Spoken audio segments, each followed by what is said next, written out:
Okay, new week, new warm-ups. We should be able to label OH and A from a given angle, right? So is everyone looking up here, checking your answers, or learning this? Who was not here Friday?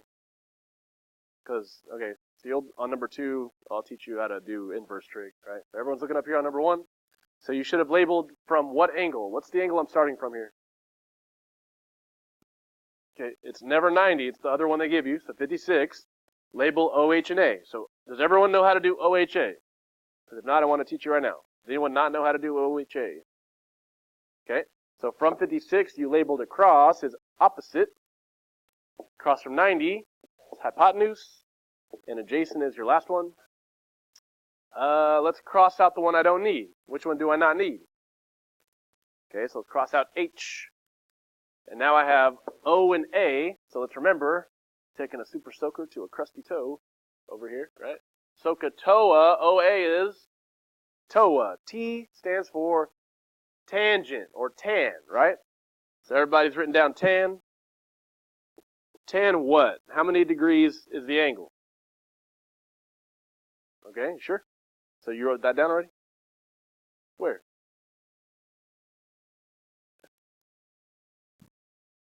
Tan, and you have to write 56.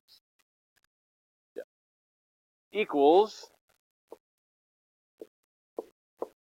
and now I'm going to put the fraction, O over A, which is what over what? So O is 19 over X. Now, y'all remember the trick. This is the tricky one people get mixed up on, but when X is on the bottom, I taught you to switch it with the left-hand side of the equation, right? So the trigonometry and the X switch places. So this thing and this thing switcheroo. So now it's going to be X equals 19 over tan 56. Sorry, I have to write small there.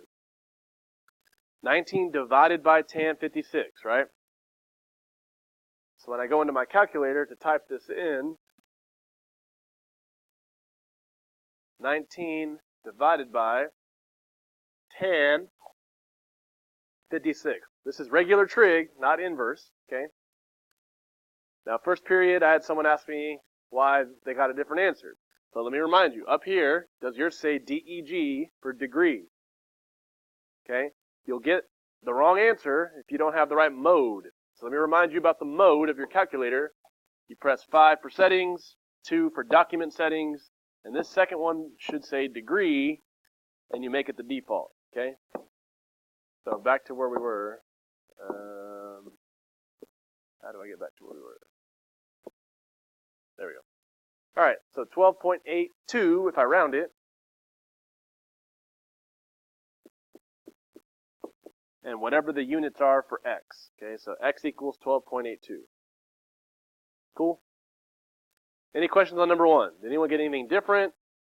You got to be able to do that on your own on the quiz tomorrow. So again, what did I do? OHA, cross one out, pick the right trig, set it up, and then solve it correctly. If X is on top, you multiply. If X is on bottom, you switch it like that. Okay, number 2 is like Friday's notes and Friday's assignment that you got. So let's remember Friday, if you have a missing angle, that's where you're going to start. So put an arc there at that missing angle and label OHA. If you already did that, make sure you cross out the one you don't need. Okay? So on number 2, from X, my missing angle, here's my opposite. Across from 90, that's my H. And I got my A. Now which one do I not need? Does everyone see O has nothing to give? So I don't need it. So now I got AH. Ah! Which is what? Ka.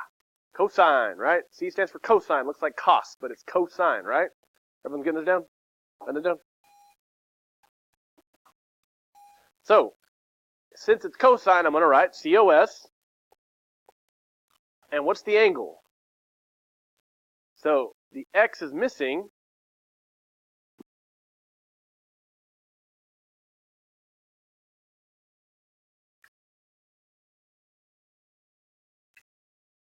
So X is missing, but that's my angle, right? So cosine X, not 90, nothing else. Cosine X equals a over h, which is what over what? So a is 8, h is 17, 8 over 17, okay? So this is different than before because x is not in the fraction, x is in the angle, right?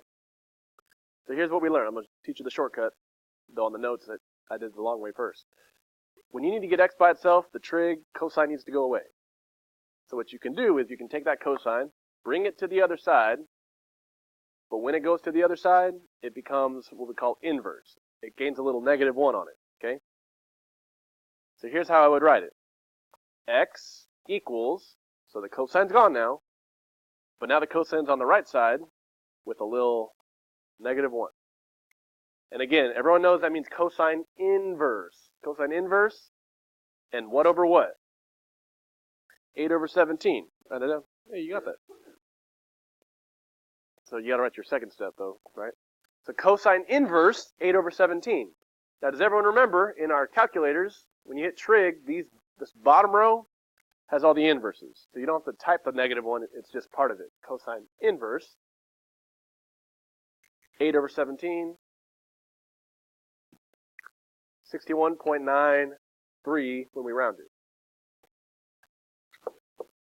And what are my units of measure for angles? Angles are measured in degrees, okay? So that missing angle is 61.93. So if you're missing an angle, you're using inverse. That's what we learned on Friday. If you don't have those notes, they're in the blue bin. If you don't have that assignment, it's in the blue bin.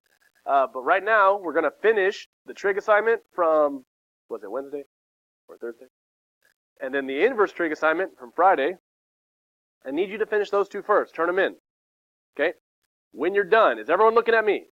Look at me. Look over here. When you finish your assignments, look over here. There's a review next to that turn-in bin, right? That review is very, very similar to your quiz tomorrow.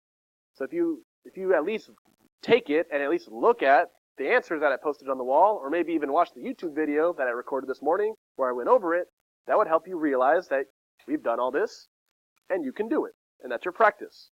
And tomorrow it'll be just like that, okay?